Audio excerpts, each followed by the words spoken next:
Oh god! No! I'm being sucked into the Kingdom Hearts fandom!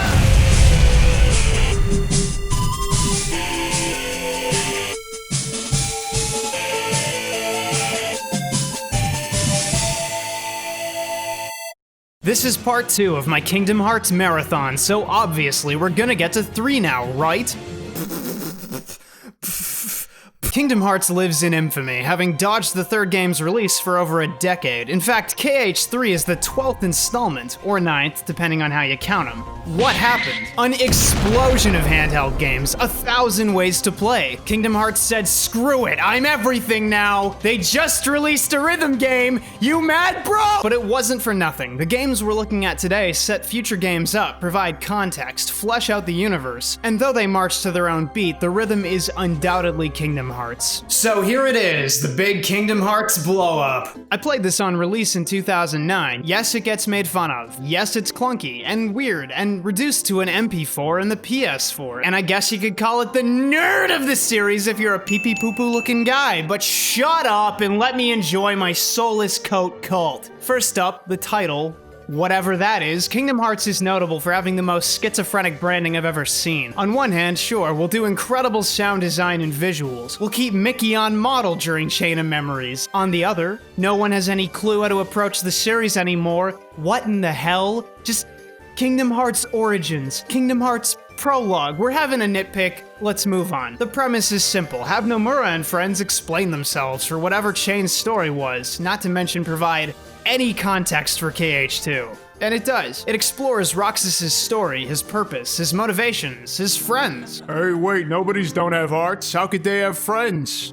Yeah, I guess you're right about that. It also provides tons of information about the organization. Look at them all just lounging around. This place must be pretty chill. Actually, it isn't. You see, Roxas is Sora's nobody, newly born as it were, after certain events in the first game. He's zombie-like, unsure of how to be. So what do you do with newborns, children, any dependent really? Okay, hit them really hard. Maybe till their kidneys pop, abuse is super. Definitely berate them. Maybe awaken some dark psychosocial. Tell them how much you don't respect them. Make them do logical inferences. Call theirs stupid, then adjust your glasses and say absolutely nothing of value. Boom, traumatized. Oh, dude, come on. Roxas's life totally sucks, but there's a single ray of light. Additionally, mystery girl Xion joins the organization as well, and the three go about their extremely numbered days, reliving the triad friendship structure Nomura and pals love so much. So how's the shrunken gameplay? 358 is a nightmare. Like, it's not an awful game, it's got status backing it up, you know, but it's a 3D action game on the DS. Remember, the D-pad looks like this, so an hour or so of playing will mold that to your flesh. It hurts.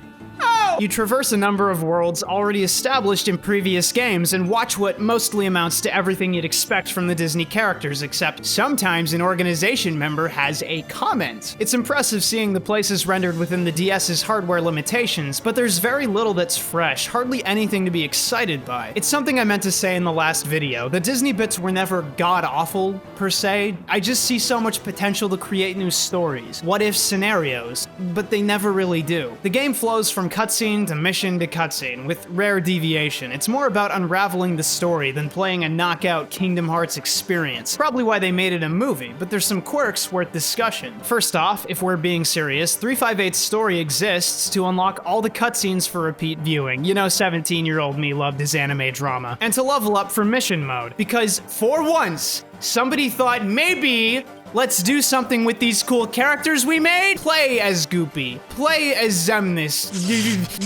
Sorry, my brain shit itself. You can even give Sora the sword from the intro. Look out, darkness, the purge commences. Mission mode was sick, not because it was good. We already know why it's good, but it was an enormous payoff for fans who stuck through the thumb scars and mediocre mechanics. Of course, there were problems. For example, why does Saïx hit harder than a short Chinese man? And Luxord swing like he's really wielding cardstock. Accurate? Probably. Fun? Is this fun, Nomura? You like making Xigbars suck? Enjoy giving important characters awful frame data so normal enemies can just stuff their attacks?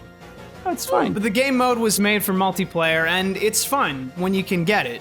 11 years ago. And it's not all bad news. 358 introduces the first proper air dash, and combined with glide and aerial combos, brings the game somewhat up to speed. It's emulating good mechanics, even if directional input isn't 360 degrees. Then there's limit breaks, a character's special move. Okay. So, limit breaks are too powerful. At least on the lower difficulties, you could be sucking your way through a level, not even paying attention, get knocked down to 50%, then turn fully invincible while you lay down enormous damage. Get chunked a little more after, dude, there's no limit. Break everything!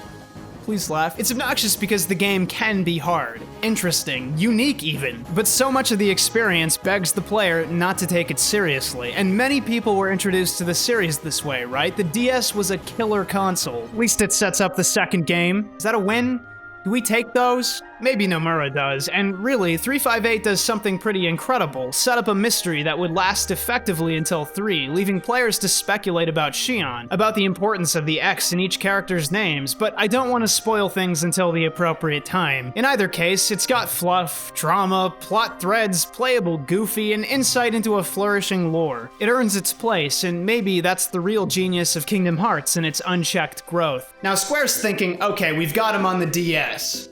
What about preloading it onto phones? They can never escape us. Kingdom Hearts Recoded is a game that's hard to write about. Like 358 before it, the entire experience was reduced to an MP4 in the collection, and if you pick the thing up, you'll know why. Sure, it looks innocent enough, another jaunty Disney adventure through all the same places, all the same characters, but it's on the DS, so controlo reducto, I don't give a though. But as the kids all definitely say, it's what it's, you feel? Code originated on mobile of all things in 2007, so yeah, all things considered, not bad for the time. God, I hate that phrase. Like, yeah, that's a given, but I'm playing it now, and it ain't fun. Firstly, the story and scope are weak. Jiminy, absolutely not a cricket, and definitely a very short Olive Man's journal has a copy, and there's a cryptic message in it, and everybody's yipping bad rhyming couplets at you, and it's all a sham. Everything. Just like Chain. Because Sora is Data Sora, and he's in a computer, and you level him up by adding to his code. This is the hokiest Kingdom Hearts has ever been. In a series with this. He and Sora are kind of alike, don't you think? Are not. Dear God. But it does what it can. Levels are full of glitches, also known commonly as blocks. There's a bigger focus on platforming, and enemies go down pretty quickly in bursts of prizes. There's a command bar that you equip skills to and use in place of the contextual actions and special moves of yore. The game mixes traditional Kingdom Hearts gameplay with minigame type challenges as well. It'd be unfair to call it low effort or totally unoriginal. I just don't think it's all that fun to actually play. Like, because Cloud Final Fantasy appears in Hercules' place, they insert JRPG segments. Cool. But why? I'll give some credit for the bosses being more robust than expected. I had that moment of, okay, boss down. What? This is the first boss though? Most important are the little cyber zones every world hides away that feature a mixture of challenges like timed platforming, hunting the block snake, killing Heartless. They're not visually interesting, at least after the first few, but they give the game some kind of identity, and maybe it was just a throwaway title. Of course it wasn't. The story doesn't reveal too much early on, and you can catch the gist on YouTube, but suffice it to say that while my last video's thesis is partially exploded by the following games, this game confirms that Sora, for whatever reason, Data or not, is some immutable force for good, always makes the right choices, can't help being a hero. It also suggests that Data can carry hurt, memories, potentially have hearts. I know I'm dropping nouns, and if you're not interested, that's fine, but those small pieces of information have resounding consequences and further explain the nature of hearts as a series concept. But the game's optics aren't great. You've got an extremely tired group of settings, endless recapitulation of things fans should know or have seen. In English, it was only available on the DS, so the multiplayer function might have been fun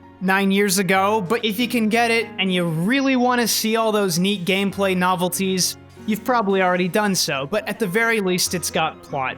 Probably the most skippable game, so let's get hype instead. It's one of the series' great strengths, just changing everything. Hey, alright. Birth by Sleep marks a pretty big shift for the franchise, for more than a couple reasons. It appeared on the PSP, so it was never gonna be the fabled KH3, but it's garnered a ton of praise and a ton of criticism, so what's up? Well, 3 characters nobody ever heard of. That is literally Roxas, except it's actually Ventus, you see. The game was the first developed by the Osaka team that would become the mainstay going forward, and everybody loves them. It's the first time, at least in my eyes, that Kingdom Hearts was an RPG first and an action game second. We're not showing this part because I don't hate myself. And yeah, when you screw with people's expectations, there's bound to be an uproar, but let me tell you why I ended up liking this game. In the beginning, progress was slow, attacks were weak, and moves were laggy. And just rushing through Ventus's route, the spaceship level was suddenly really hard, and I had to abuse certain spells on cooldown to scrape by. And just before that was Vanitas, which was impossible. Ridiculous. Worse than anything in 3D Ninja Gaiden. No, I'm not kidding. Fail the dodge, vaporized. Get too greedy, vaporized. Team up with Mickey for an invincible attack, vaporized in recovery frames. So I took a break, went on the web, and got told to grind a bit. Why not? Oh, what's this? Unlimited cosmic power? Don't mind if I do? It took 1 hour. This game, no matter how difficult on normal mode, mind you, can be overcome in an hour of grinding, and I am here for that. It's not a lot of games that respect the grind. Usually it's grind for 4 hours, maybe you're good now, I don't know. So the question becomes, would I recommend this game? And the answer is, yeah, I mean, think about it. You could be stuck playing anything, but it's not every day. You can do a little bit of work, little bit of research into the RPG stuff, and simply choose to ascend. Hit the ascend button, look at this! Look at this! Oh man, I don't know. Banjo did a jump and it's really clicking with me.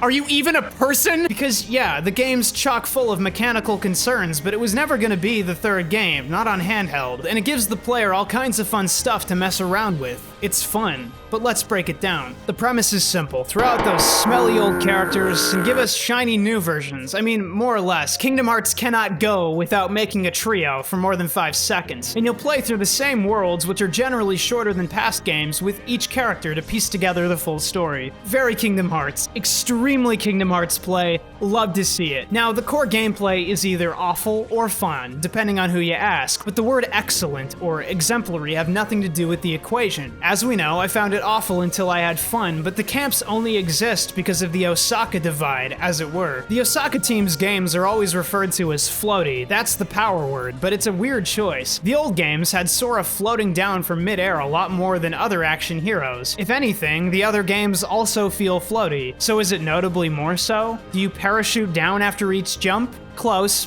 but not quite. I find the issue has more to do with recovery frames and ending lag on every action. Doing a single air dash prompts a lengthy recovery animation before your character begins to fall. Doing almost any big attack leaves you open for decades. It takes a while to unlock enough follow-up actions so your character feels, for lack of a better phrase, like for the early game. Takes a couple worlds till you can grind responsibly, you know? So let's celebrate the fun stuff. The game introduced an advanced version of the command tab from Coded, where you basically create your own loadout by leveling up skills, fusing them together, making new ones, and so on. Basically the special attack version of Dragon Quest Monsters gameplay. And they get strong if you stick with leveling up everything you can or open a guide, or at least they're fun to play around with, because teleport slashing is cool, because summoning the power of light is cool. Seriously, when did Sora ever do anything like this that wasn't a contextual animation or a temporary power-up? It's sick. They added the shot lock, which, well,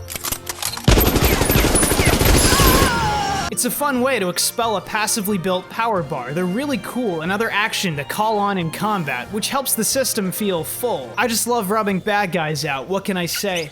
The neatest additions, I think, are the styles that change your fundamental gameplay for a short time. Basically, you attack to fill up the style meter, and depending on what you were attacking with, you'll activate a certain style. Hit with fire, get Firestorm. Just attack a lot, get one of the 3 characters' signature styles. It's a living combat system with real-time management, and I really enjoy that. There are only so many ways I can say thing cool.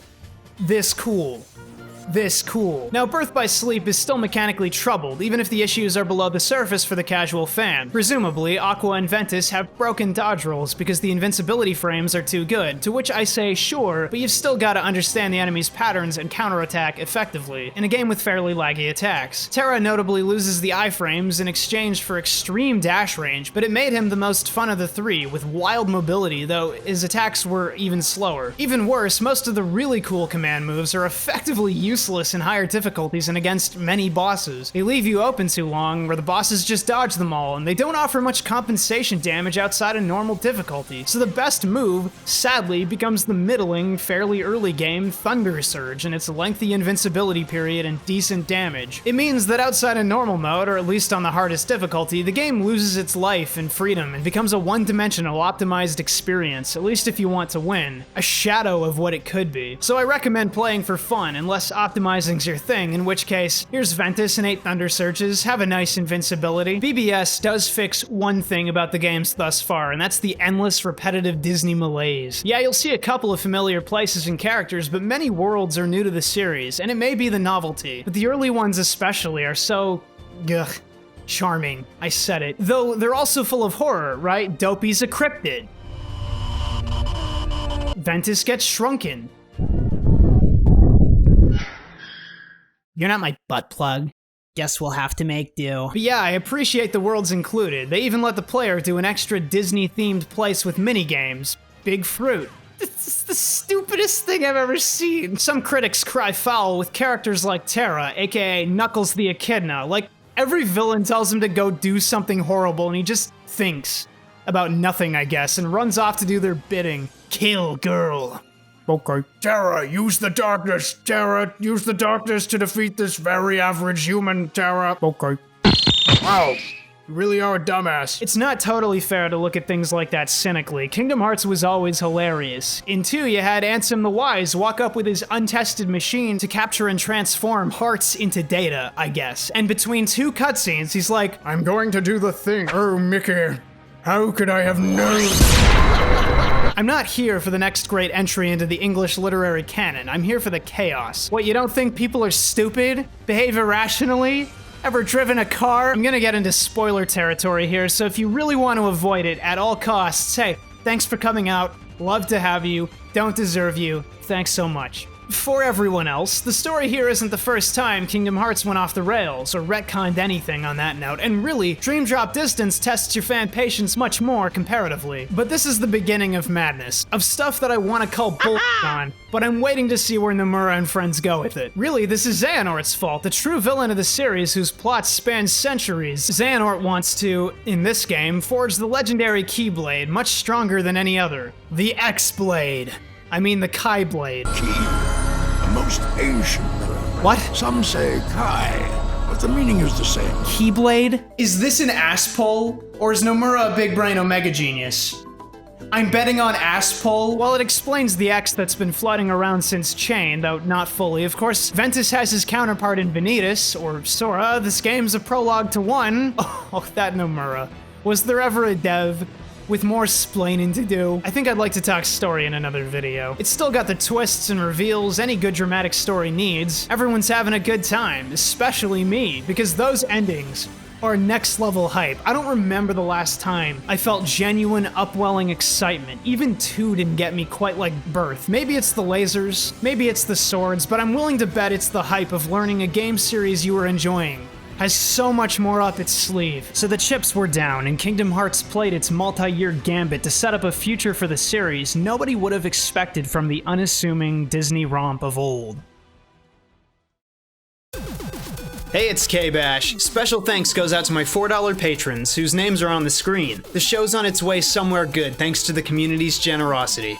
And special thanks goes out to my extra generous patrons, who are 1307, Azero, Basement Dweller, Beverage Crisp, Boha, Brandon, Brios, Cal, Caesar T, Chief, Cordant, Chris A, Cody Golden, Corgi the Lad, Couch MOBA, Crack Stuntman, CW Glassworks, Kyle Lapreed, Dakota Storm Jones, Dara, David Castillo, Den Het, Don't Worry About It, Dylan Coffee, Exa, Frankenstitch, Guard Corey, Gucci Plant, Hatsune Miku's Crack House, Harkaj, Huey, Ingenious Clown, Jason Lasky, Jaden, J-Daz, John Weber, Joke Frog, Justin Sherry,